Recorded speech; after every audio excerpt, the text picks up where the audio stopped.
The morning I came home from a 12-hour shift at the community health center, there were two suitcases on the front porch. Mine. Graham stood in the doorway with his mother behind him. Vivian had her coat on, her purse under her arm, her chin tilted the way it always tilted when she was about to cut someone out of her life. 6 years of nothing, she said. That's what you gave my son. I looked past her at Graham. He wouldn't meet my eyes. And in the driveway, sitting in the passenger seat of his truck with the window cracked, a young woman was checking her phone. But 3 houses down, the quiet man mowing his lawn had already noticed the suitcases. And before the year was over, he would unravel 6 years of lies, every single one of them starting with her. Welcome back to Calm Drama Stories. My name is Myra Townsend.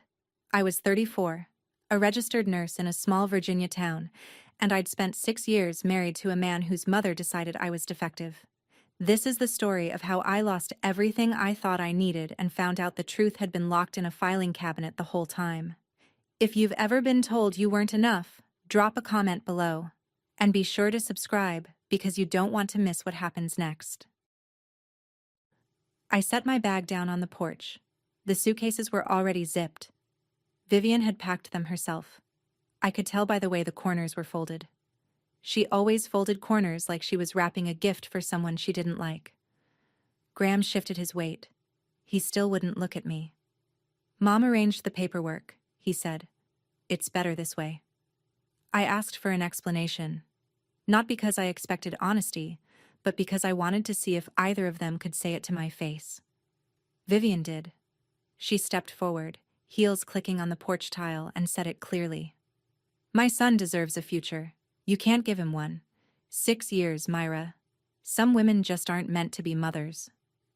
I looked at the driveway again. The girl in the truck was young, 22, maybe 23. She was wearing a Holt Motors polo. I didn't ask who she was. I already knew.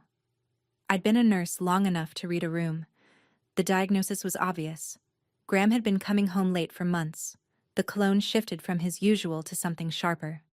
And now his mother was standing on my porch at 7 in the morning, divorce folder in hand, with the replacement already idling in the truck. I picked up both suitcases. They were heavier than they should have been. She'd packed my nursing textbooks too, stacked at the bottom like ballast. Like she wanted me to feel the weight of being nothing but a career. I walked to my car without turning around. I didn't cry in front of them. I didn't give Vivian that. The engine started on the first try. Small mercy. I pulled out of the driveway and didn't check the mirror. 6 years. I'll walk you through them fast, the way they felt when I lived them. Year 1, we were hopeful.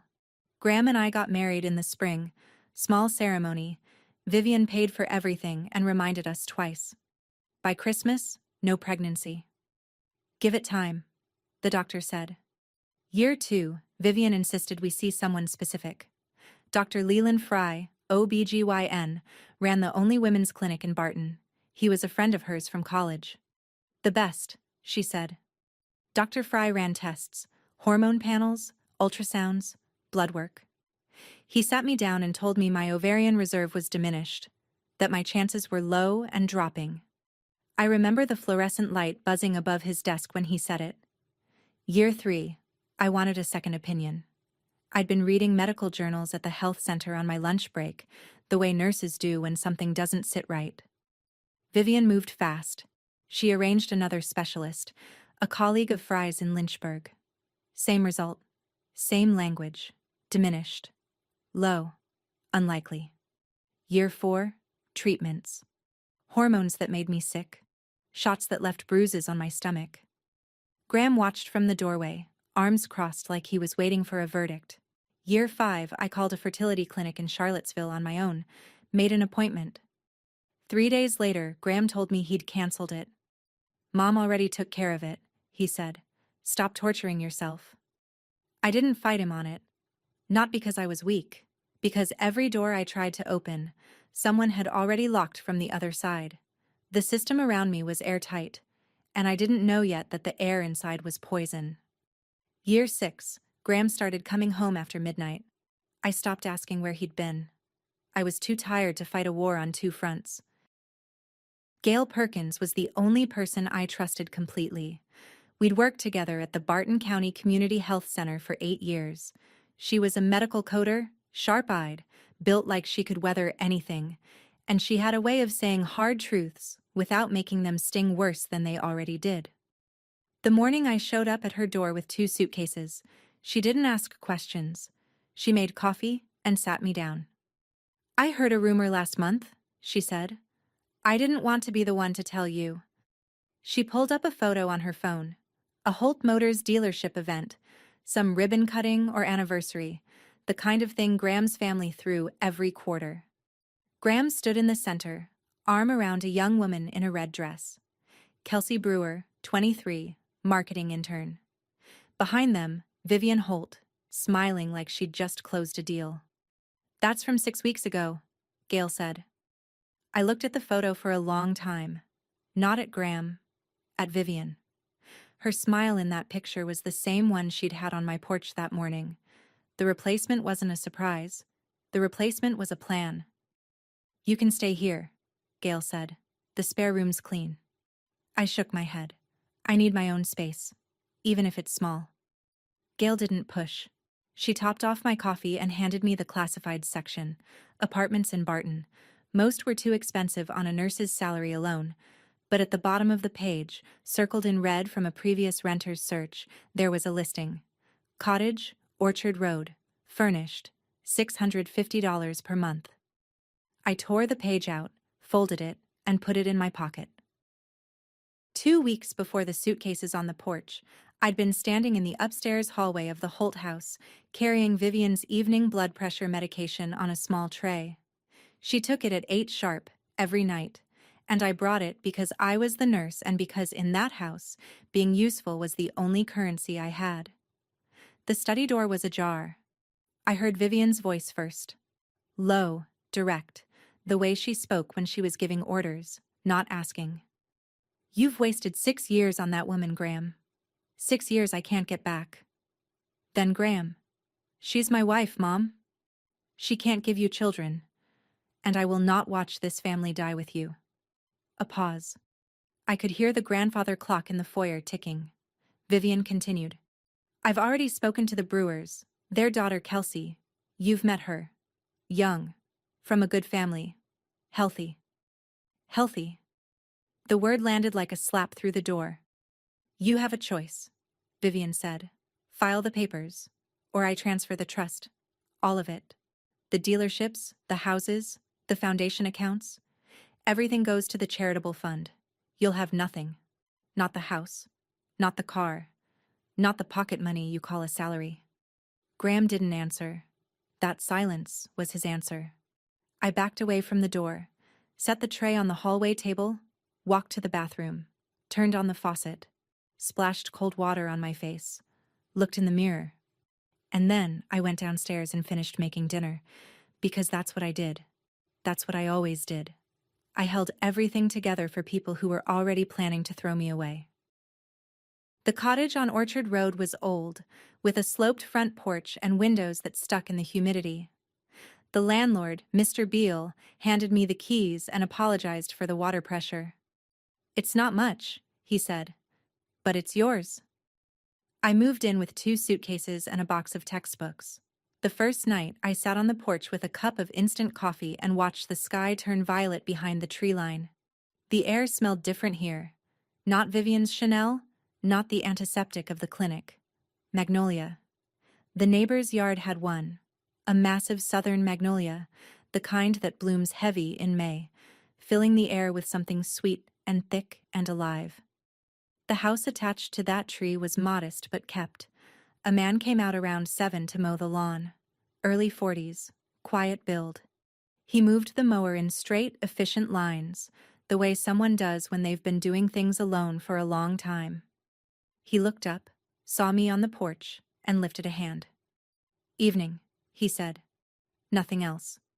He finished, rolled the mower back into the garage, and went inside. I asked Mr. Beale about him the next day when he came by to check the water heater. "That's Wyatt. Wyatt Calloway. Used to be the sheriff. County sheriff. Not town. Retired a few years back after his daddy passed. Keeps to himself mostly. Quiet type. I nodded. Quiet was fine with me. That night, I sat on the porch again. Same instant coffee. Same magnolia scent drifting across the yard. But this time, it didn't feel like I was sitting in someone else's leftovers. It felt like the first clean breath I'd taken in 6 years.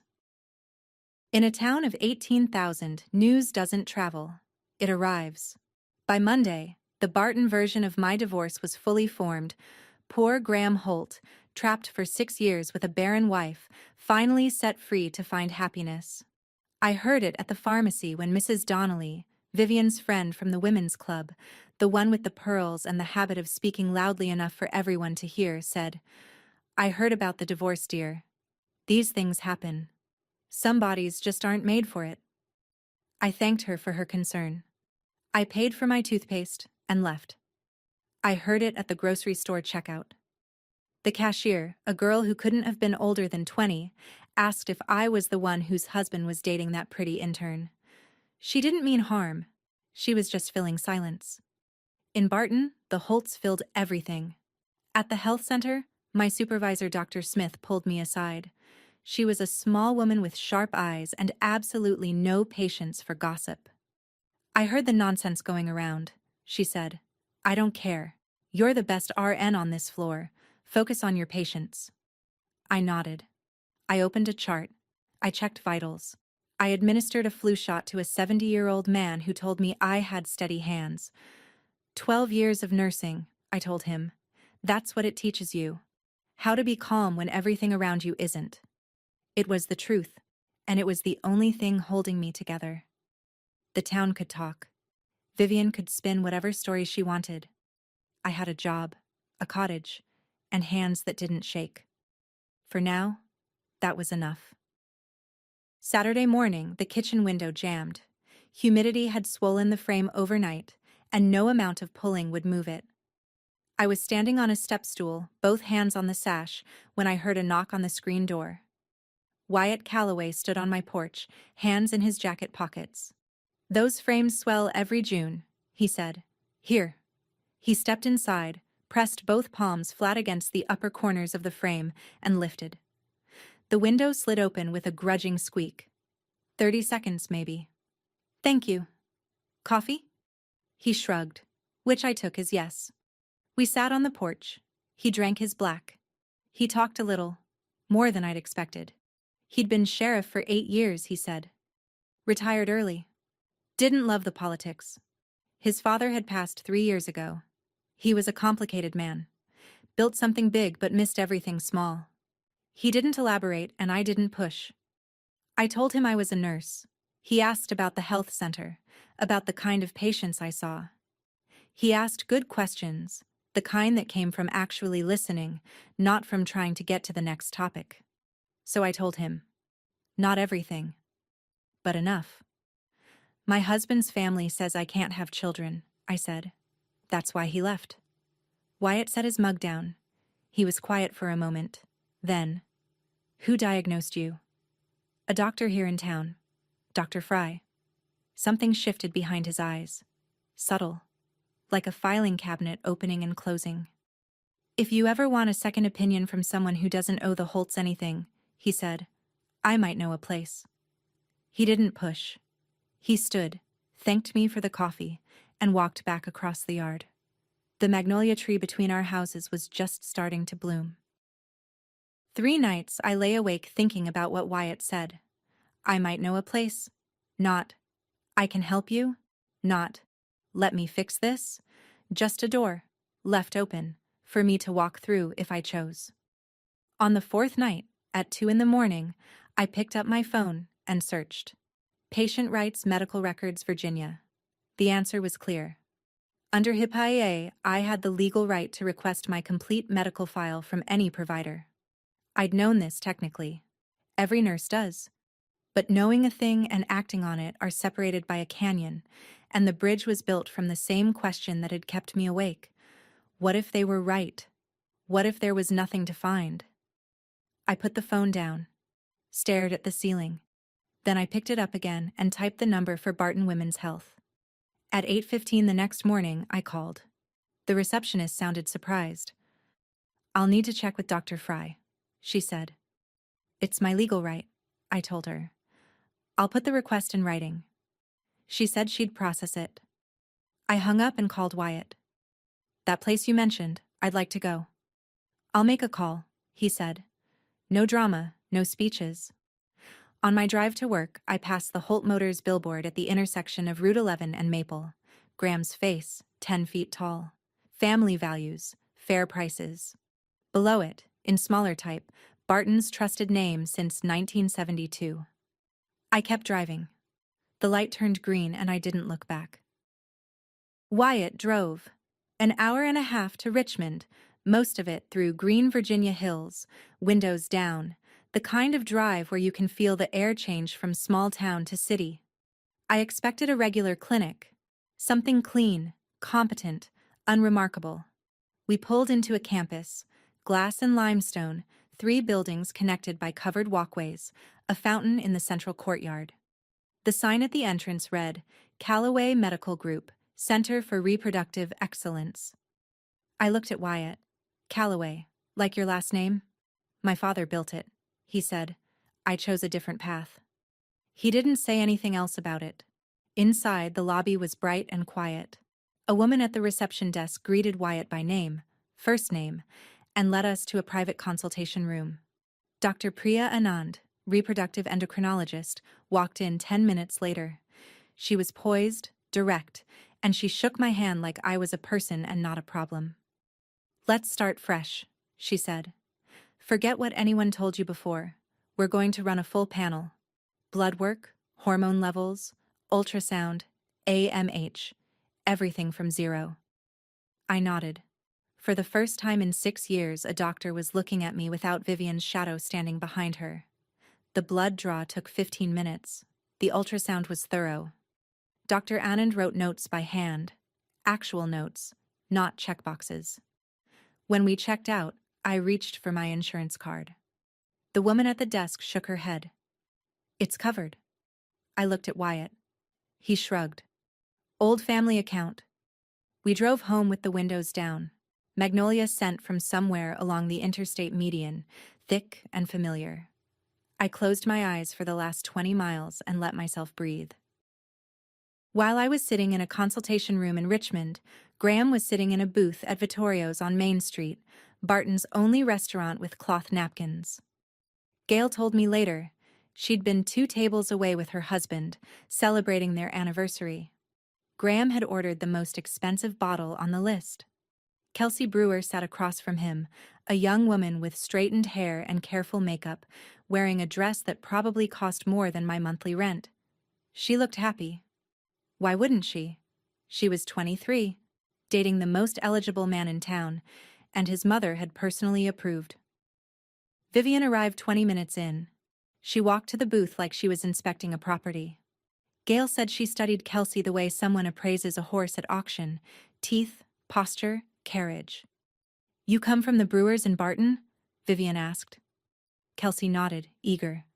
"Yes, ma'am. My mother went to Emory." "Good stock," Vivian said.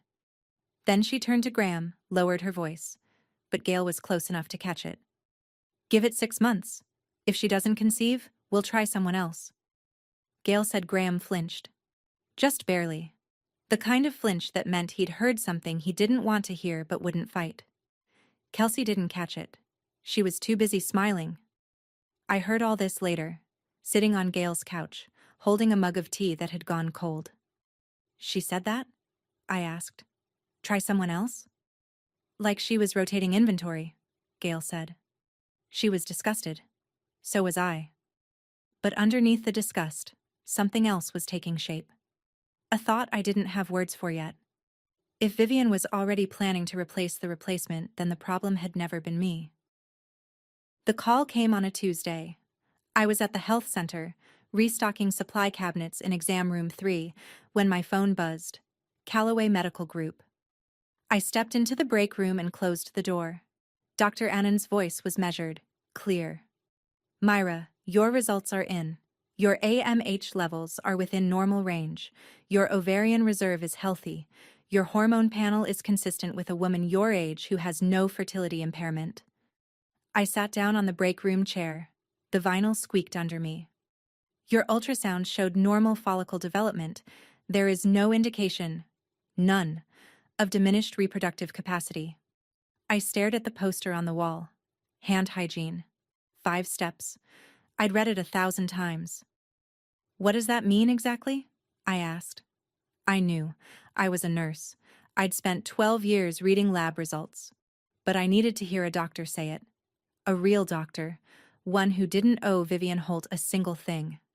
It means, Dr. Anand said, that based on everything we've tested, there is no medical reason you cannot conceive. I thanked her. I hung up. I sat there for a while. The break room clock ticked. The coffee maker gurgled. 6 years of being told I was broken. 6 years of Vivian's pity. 6 years of Dr. Fry's careful, lying voice. I reached into my pocket and pulled out a pen. Tore a page from the notepad by the microwave.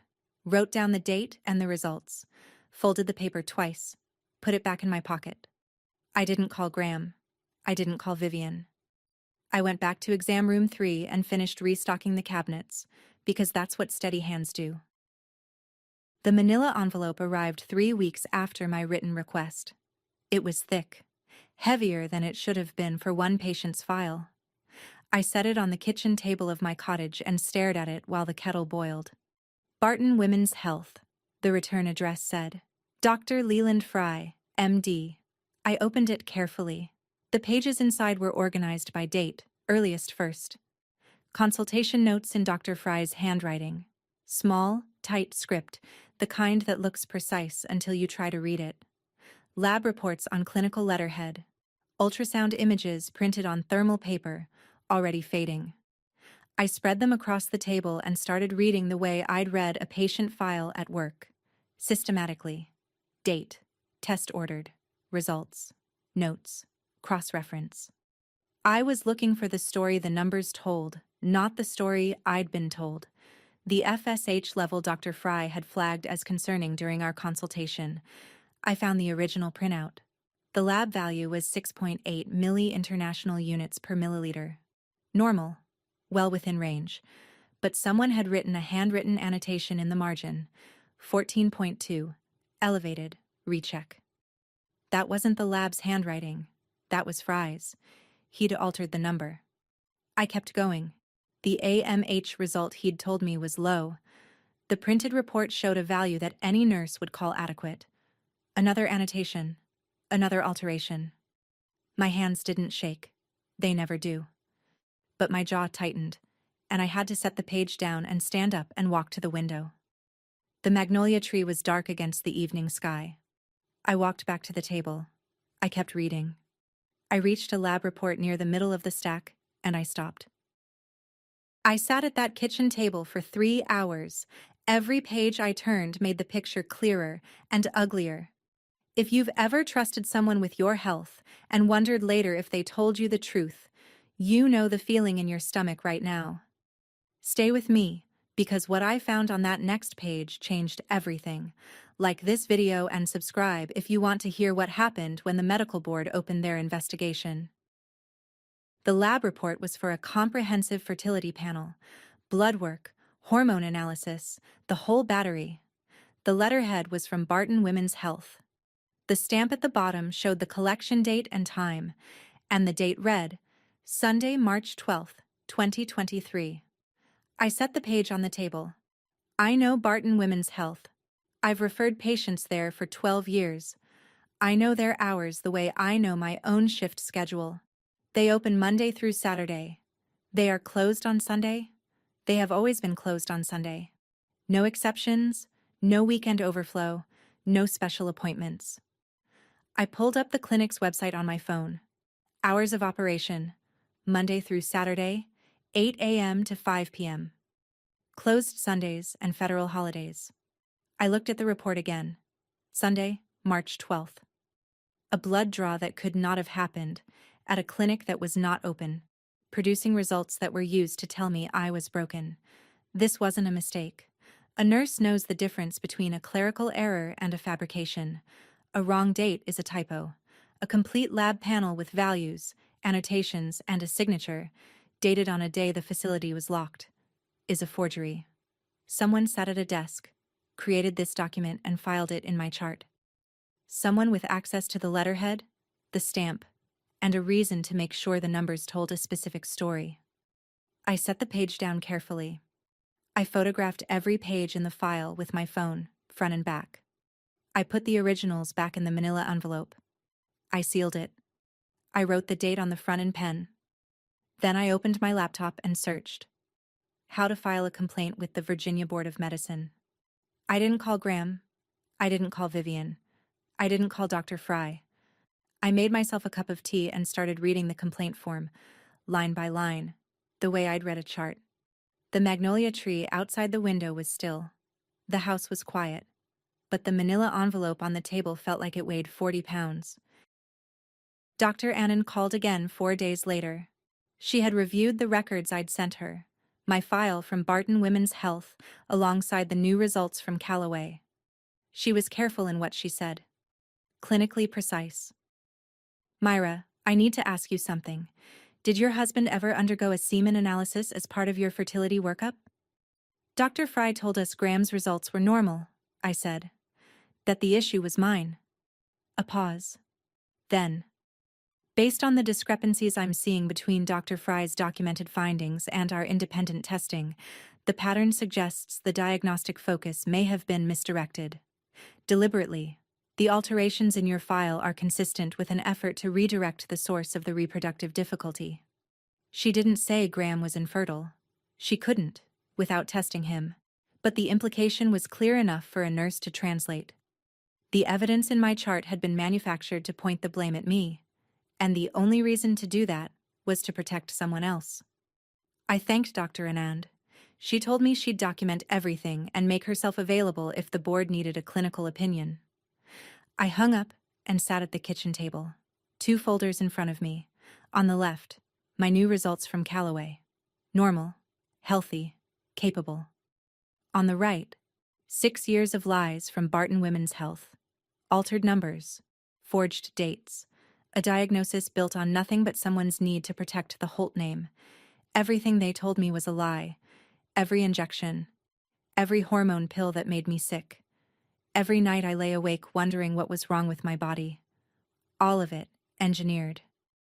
I closed both folders, stacked them together, and for the first time, I wasn't angry at myself for believing it. I was angry at the people who made it believable. Gail's husband, Warren, worked in the Barton County Clerk's office. He had access to public financial filings, the kind of records that nonprofits and family trusts are required to file annually. I asked Gail if Warren could pull the Holt Family Trust's charitable disbursement reports. She didn't ask why. She just said, "Give me 2 days." Warren came through. 6 years of annual filings, neatly tabulated, and buried in each one, under Community Health Partnerships, a line item payable to Barton Women's Health. The amounts: $8,000 the first year, $10,000 by year 3, $12,000 by year 5. Steady, increasing, and far beyond anything a standard patient-clinic relationship would justify. "That's not a health partnership," I said. "That's a retainer." Gail looked at the numbers. "Vivian's been paying Fry for 6 years. The same 6 years he's been telling you that you can't have children." We were sitting at her dining table. Her kids were asleep upstairs. The house smelled like laundry detergent and the leftover chicken from dinner. Normal life, happening around the edges of something profoundly abnormal. I photographed the documents, added them to my growing folder. On the drive home, I felt my stomach turn. Not from anger. Something else. A familiar heaviness. Low and insistent. I'd been tired for weeks, a specific kind of tired. I pushed the thought aside. Not yet. Not now. At home, the charity gala invitation sat on my kitchen counter. Vivian's handwriting on the envelope. Mrs. Graham Holt.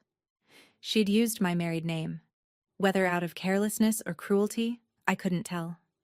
For a moment, I imagined walking into that gala with every document in my hands. The room going silent. Vivian's face. Then I set the invitation down. That was her arena, not mine. What I'm about to tell you, I learned later. Pieces from Warren's records, from Dr. Fry's eventual testimony, from things Graham said when everything was too far gone to lie about anymore. But I'm telling it now because it matters. Because even people who do terrible things have reasons, and understanding the reason doesn't excuse the act. It just makes it real. Late one evening, Vivian Holt sat alone in her study. The house was quiet. Graham was out with Kelsey. The housekeeper had gone home. Vivian opened the bottom drawer of her desk, the one she kept locked. Inside, under a stack of trust documents, was a small plastic bracelet. Baby boy Holt, 28 weeks, 2 pounds 3 ounces. She held it. The plastic was cracked with age. The ink had faded to a ghost. Graham had been born 14 weeks early. The doctors told Vivian he might not survive the night. He did. But they also told her she could never have another child. Graham was it, the beginning and the end of the Holt line. When Vivian commissioned Dr. Fry to run a private fertility workup on Graham before the wedding, without Graham's knowledge, and the results came back showing severe deficiency, Vivian made a choice. She buried the report. She told Graham the lab had lost the sample, and she decided that whatever woman Graham married, that woman would bear the blame. Part of her clung to a fragile justification. Premature infants sometimes carried transient reproductive complications that resolved with age. The report might not be final. The numbers might improve. And if the next woman still couldn't conceive, well, that only proved the problem was hers. Not Graham's. Never Graham's. Her hand trembled around the bracelet. "He's all I have," she whispered. For one moment she was not a villain. She was a 63-year-old woman terrified of watching her only child's bloodline end. Then she put the bracelet back, locked the drawer, picked up her phone, and called Dr. Fry. "Have you received any record requests lately? Any inquiries?" Her voice was sharp again. The heels of her shoes clicked on the tile as she paced. "Make sure there are no problems, Leland. I'm counting on you." 3 weeks until the gala. The invitation still sat on my counter, untouched, next to the manila envelope that now held 2 folders, 6 years of financial records, and a timeline I'd written on a legal pad with a red pen. I went to Wyatt's porch that evening. We'd been spending more time together, not romantic yet, not officially, but real. He made dinner most nights. Simple food, grilled chicken, roasted vegetables, bread from the bakery on Elm. We ate on his porch with the magnolia tree filling the air between us. I told him what I'd found. All of it. The Sunday report, the altered hormone values, the financial trail from the Holt Trust to Fry's clinic. He listened without interrupting. When I finished, he was quiet for a long time. The crickets were loud. "What do you want to do?" he asked. I looked at the gala invitation in my mind. I could see it so clearly. Walking through those double doors, evidence in hand, Vivian at the podium, 200 people watching. "Part of me wants to walk into that gala and lay it all out in front of everyone," I said. "And the other part?" The other part was the part of me that had spent 12 years as a nurse. The part that knew that the most important decisions aren't made in front of an audience.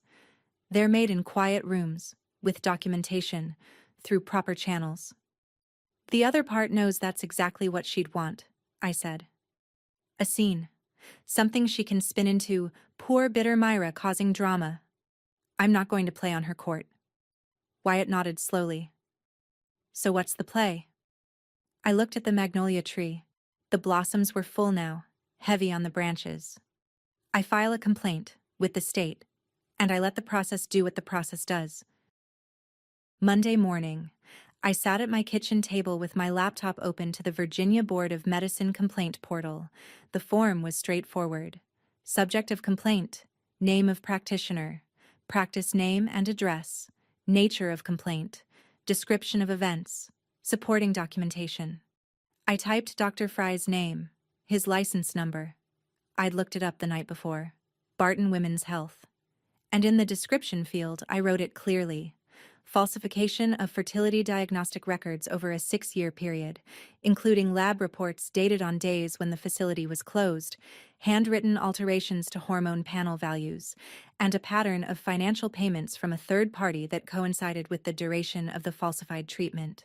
I attached the photographs, the Sunday report, the altered FSH annotations, the trust disbursement records, the new results from Callaway Medical Group for comparison. I read the complaint 3 times, checked every date, every attachment. Then I submitted it. The screen flashed a confirmation number. I wrote it down on the legal pad next to my keyboard. I closed the laptop, made coffee, stood at the window. The morning light was warm through the glass. The magnolia tree was still. I'm not going to give her a scene. I'm going to give her a process. That's what I told myself. And I meant it. Vivian had spent 6 years controlling the story, choosing the doctors, choosing the narrative, choosing who was broken and who was whole. She operated in the world of emotion, leverage, and social pressure. I was done playing in that world. The Board of Medicine doesn't care about social standing. It doesn't care about the Holt name. It cares about records, evidence, and whether a licensed physician did what the license requires. That was my arena now. I didn't see what happened next, but Dr. Fry told the board everything eventually, and the board told my attorney, and the picture filled in. 2 weeks after I submitted the complaint, a certified letter arrived at Barton Women's Health, Board of Medicine letterhead.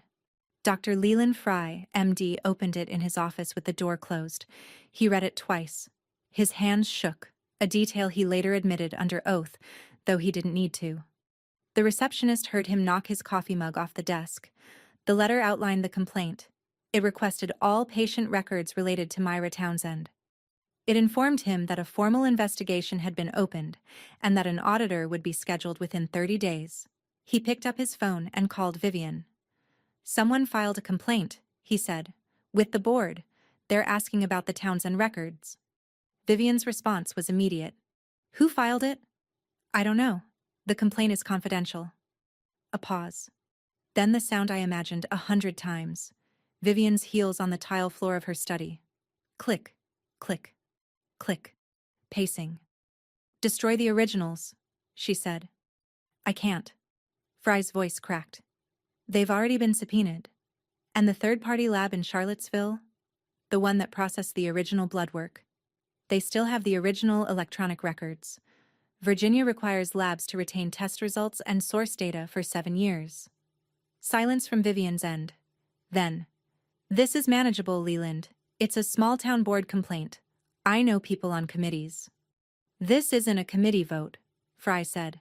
"They're going to audit my entire practice. Every patient file, every billing record." He hung up before Vivian could respond. It was, I learned later, the first time in 20 years that Dr. Fry had hung up on Vivian Holt. I came home from work on a Thursday, and Vivian's silver sedan was parked in front of my cottage. She stood by the door in a cream-colored coat, her purse under her arm, looking at my small porch, the way someone looks at a restaurant they'd never eat at. "We need to talk," she said. "About what?" "About whatever nonsense you've been stirring up." I unlocked the door and let her in. Offered coffee. She looked at the instant coffee jar on the counter and said no. She scanned the kitchen, the mismatched cups, the small table, the magnolia tree framed in the window. Everything about the look on her face said, "This is what you chose over my son." "Drop whatever complaint you filed," she said. "I'll make it worth your while. The divorce settlement can be reconsidered. Significantly." I leaned against the counter. "I haven't filed anything, Vivian." She studied me, trying to read whether I was lying. I gave her nothing. My hands were steady. My voice was even. She shifted tactics. "Myra, I know things have been difficult, but you need to think about what you're doing. This town is small. People talk. And the Holt name carries weight here that you can't imagine." "I can imagine it fine," I said. "I lived under it for 6 years. Her jaw tightened. Then, "You've wasted 6 years of my son's life. Don't waste any more of mine." I almost smiled. Almost. "Funny," I said. I was thinking the same thing. She left. Her heels sounded different on the way out, faster, less measured, the rhythm of someone who came for control and left without it. I locked the door behind her and made myself a cup of that instant coffee. It tasted fine. The following week, a man in a charcoal suit walked into the Barton County Community Health Center and asked to speak with the administrator. His name was Dale Everett, from a law firm in Richmond, and he represented the Holt family. He expressed concerns about an employee whose personal legal disputes might be affecting patient confidence. The implication was clear: fire Myra Townsend, or face the inconvenience of the Holt family's displeasure. Dr. Smith called me into her office. Before I could sit down, the door opened again. Wyatt walked in. He wasn't wearing flannel. He had on a navy blazer, pressed shirt, and the kind of posture that filled a room without raising a voice. He addressed the lawyer directly. I'm Wyatt Calloway. Calloway Medical Group retains Mitchell and Associates for employment matters across Virginia. If you're here to pressure a healthcare facility into terminating a registered nurse based on a pending regulatory investigation in which she is the complainant, not the subject, I'd encourage your client to reconsider before this becomes a retaliatory interference claim. He handed the lawyer a card. Everett looked at it, looked at Wyatt, looked at the card again. I'll relay your concerns, he said, and left without finishing his coffee. Dr. Smith watched him go. Then she looked at Wyatt. Calloway. As in Calloway Medical Group. The Calloway Medical Group. Wyatt nodded once. It's a long story. He looked at me. I should have told you sooner. About the family business. I left it behind a long time ago, but it's still mine. I didn't know what to say, so I said the only thing that mattered. Thank you. He held my gaze. You don't need to thank me, Myra. You filed the complaint. I just made sure nobody punished you for it. Wyatt handed that lawyer a business card, and I watched the confidence drain from his face like water from a cracked glass. In a town where the Holts thought they were royalty, Wyatt Calloway had just played a card nobody saw coming. And he wasn't done. If you've ever watched someone powerful realize they picked the wrong fight, keep watching, because it's about to happen on the biggest stage in Barton. Hit subscribe and stay with me. The board sent an investigator, Dr. Marion Chase, a woman in her 50s with reading glasses on a chain and no visible interest in small-town politics.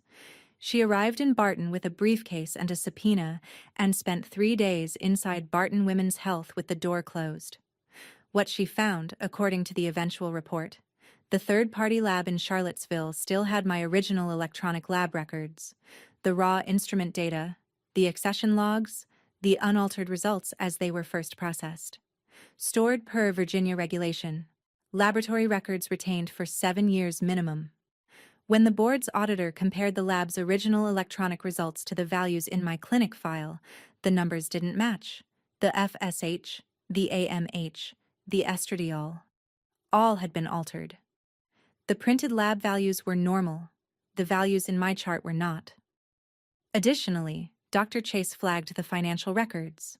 6 years of payments from the Holt Family Trust to Barton Women's Health, categorized as community health partnerships, totaling over $60,000. No corresponding services rendered to the public. No grant applications filed. No program descriptions on record. Dr. Fry was called in for a preliminary hearing. He arrived with a lawyer from the same firm the Holts used, the same firm Wyatt had already neutralized at the health center. The board noted the conflict of interest. Vivian, meanwhile, was making calls. I heard about it from Gail, who heard it from Warren, who heard it from the clerk who processed the trust filings. Vivian called 3 members of the board's advisory committee. One of them told her gently, "Vivian, this is a formal investigation. I can't help you." Her heels clicked in her study that night. Faster, less controlled. The sound of a woman realizing that the machine she'd always been able to steer was now steering itself, and it was heading straight for her. I'd been ignoring it for weeks. The tiredness, the nausea that hit every morning between 7 and 8, sharp enough to make me grip the bathroom sink. The tenderness that made me change the way I crossed my arms. Nurses are the worst patients. We know exactly what's happening and we delay dealing with it because we're busy dealing with everyone else. But the body doesn't wait for permission. On a Saturday morning, I drove to a pharmacy in the next county, not Barton, where every purchase was public knowledge, and bought a test. 2 lines. I sat on the bathroom floor with my back against the tub. The tile was cold. The light was gray through the frosted window. 2 lines. Positive. I pressed my palms against my stomach. I didn't move for a long time. 6 years. 6 years of injections and pills and appointments and pity and shame and silence. 6 years of being told the fault was mine. And here I was, on the floor of a rented cottage, looking at 2 pink lines on a plastic stick, and the fault had never been mine. I called Dr. Annan that Monday. She confirmed it within the hour.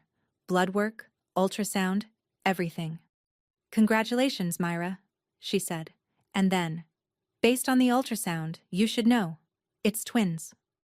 I drove home through a spring thunderstorm. The windshield wipers could barely keep up. But the magnolia tree on Orchard Road was in full bloom, and when I pulled into the driveway, the scent hit me through the cracked window. Heavy, sweet, overwhelming.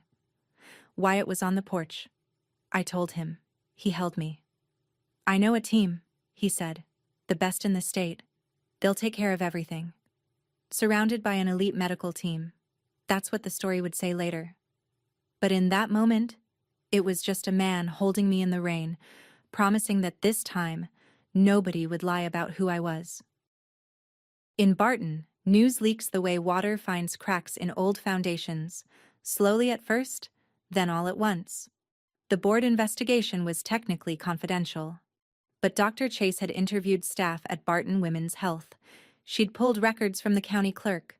She'd contacted the Charlottesville lab. Each touchpoint was a person, and each person talked to someone. And within 2 weeks, the shape of the story had spread across town like fog. "Did you hear about Dr. Fry?" At the diner. "Something about falsified records." At the church picnic. "The Holt woman, Myra. She's the one who filed the complaint." At the grocery checkout, spoken by the same cashier who'd once asked me if my husband was dating the pretty intern. The narrative was turning.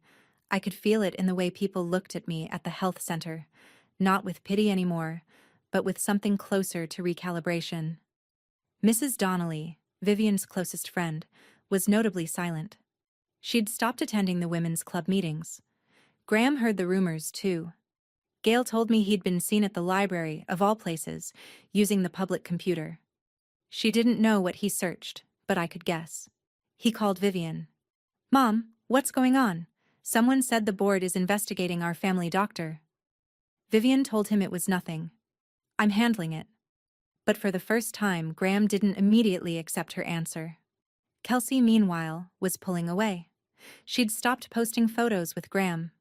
She'd started wearing her own clothes again instead of the wardrobe Vivian had bought. The gala was 1 week away. Vivian sent a mass email to the guest list. "We look forward to seeing our Barton community come together as always. The Holt family is grateful for your continued support." The email felt like armor. It was the sound of someone dressing for a battle she was about to lose. The Holt Family Foundation Annual Charity Gala. The Barton Community Center, dressed in Vivian's signature aesthetic. White roses in crystal vases, linen tablecloths, a string quartet playing Vivaldi in the corner. 200 guests, business owners, church elders, county officials, teachers, nurses, the women's club in their finest. This was Vivian's stage. The event she'd hosted for 22 years. The place where her name meant everything and everyone else was a guest in her world. She stood at the entrance in a pearl gray dress, greeting arrivals with the same measured smile she'd perfected over decades. "So glad you could come. How lovely to see you. Please, enjoy the evening." But her eyes kept moving to the door. Graham was already inside, standing near the bar with Kelsey. They looked like a magazine spread. Young, polished, expensive. But the distance between them was visible. Kelsey held her clutch with both hands. Graham held his drink with 2. People were polite to them. Nobody was warm. I hadn't planned to go. Not really. But Wyatt had said something that stuck. You don't have to make a scene. Sometimes showing up is the statement. So I went. I wore a simple blue dress. It was the nicest thing I owned, bought for a work banquet 2 years ago, and it fit differently now. At 4 months along, the pregnancy was visible. Not dramatic. Just present. The way truth is. You can't hide it once it starts showing. I walked through the front doors. The room didn't go silent, but I felt the shift. Heads turning. Whispers sharpening. The string quartet kept playing. Vivian saw me from across the room. Her smile didn't drop. It calcified. She walked toward me. Her heels on the polished floor were deliberate, each step measured. Myra, she said. How unexpected. Hello, Vivian, I said. 10 minutes after I arrived, the front doors opened again. Wyatt walked in. He was not the man who mowed his lawn in a faded flannel shirt. He wore a charcoal suit, tailored with a white shirt and no tie. His posture was different. Not stiff, but occupied, like someone stepping back into a space he'd left a long time ago. Beside him, 2 people I didn't recognize. A woman in her 60s with silver hair and a quiet authority. A man around Wyatt's age in a suit that matched his in cut and cost. The MC, Jerry Pratt, who owned the hardware store and had emceed every Holt event since 2004, looked at Wyatt and fumbled his program card. He leaned into the microphone. Ladies and gentlemen, we are honored this evening to welcome a special guest, Mr. Wyatt Calloway, president and sole heir of the Calloway Medical Group, and members of the Calloway Foundation Board. The room did go silent then. 200 people holding wine glasses and small plates of shrimp, all turning toward the door. Calloway Medical Group, 12 hospitals, 40 clinics. Virginia, the Carolinas, Georgia. A name that showed up on buildings, endowments, university wings. A name worth more than every Holt asset combined, and not by a little. Vivian's face went white. Not the polite pale of surprise. White. The color left her cheeks the way water leaves a cracked glass, fast and complete. The lonely sheriff next door. The man she'd dismissed without a second thought. The man whose lawn bordered the cottage she'd sneered at. He was standing in her gala, in her community center, surrounded by her guests, and every person in the room was looking at him with a recognition that made the Holt name feel very, very small.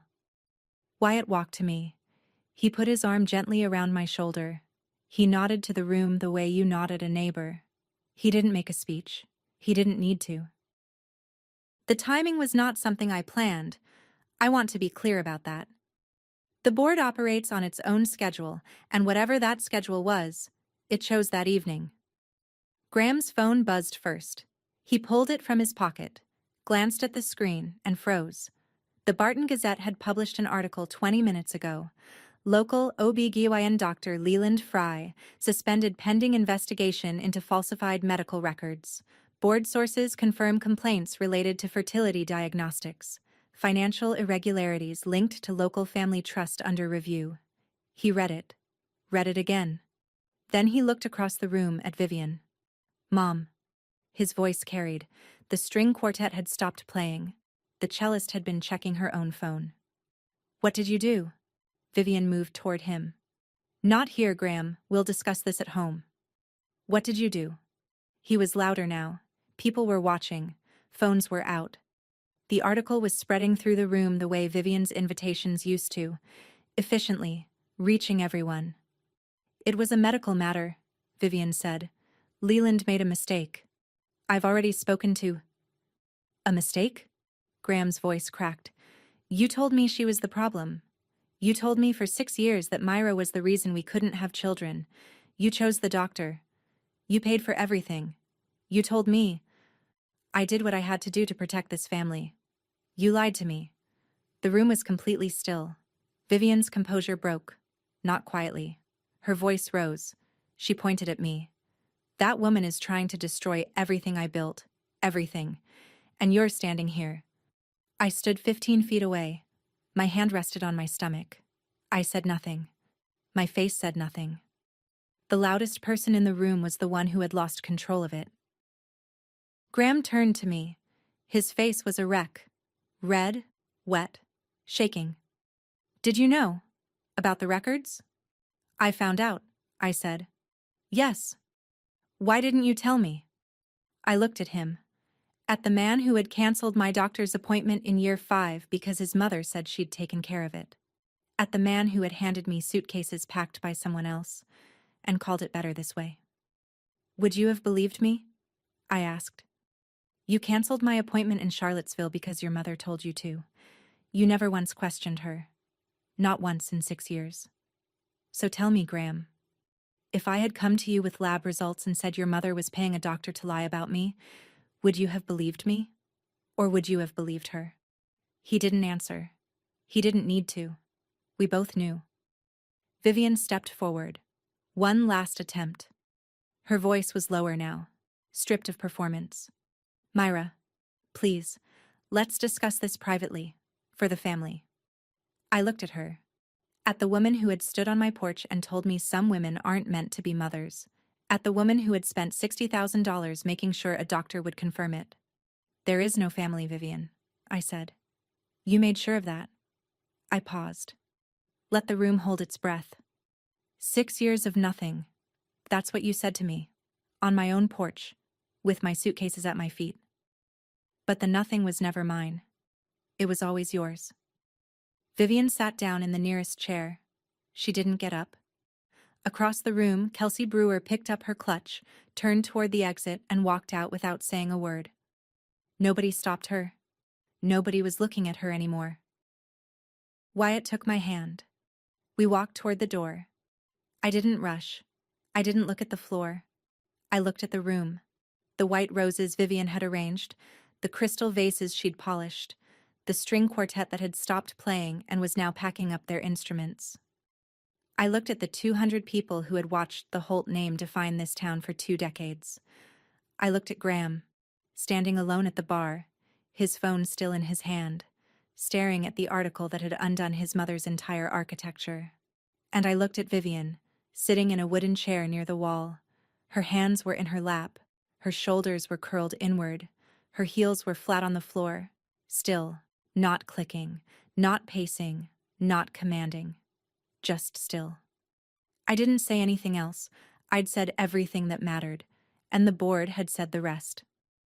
We walked out into the spring night. The community center had magnolia trees lining the path to the parking lot. They were in full bloom. Heavy white blossoms, thick perfume, the kind of scent that fills your lungs and won't let go. I breathed it in. You okay? Wyatt asked. I squeezed his hand. I'm better than okay. We drove home with the windows down. The Virginia night was warm and dark and full of noise. Peepers in the ditches, wind in the oaks, the sound of a town that would wake up tomorrow with a very different story to tell. The aftermath came in stages, the way consequences do when the foundation has been cracked too deep to patch.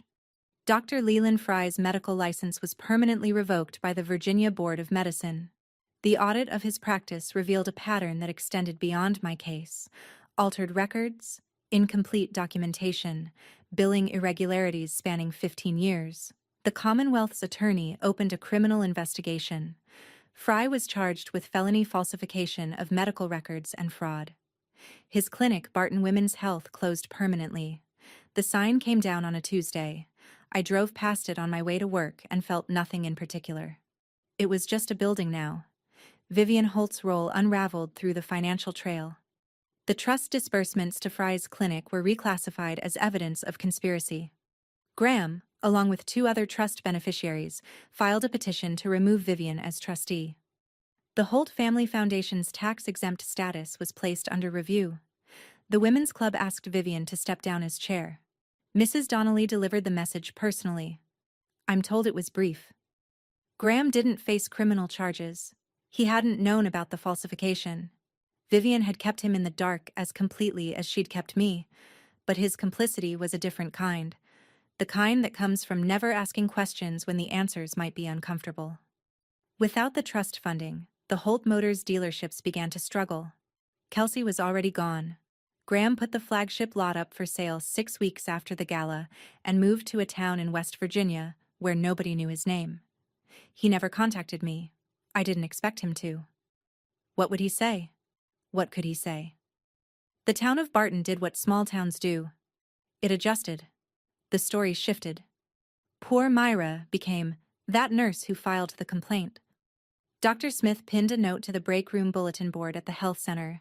It said simply, "We're proud of you, Myra." Gail brought a casserole to the cottage. "For the babies," she said.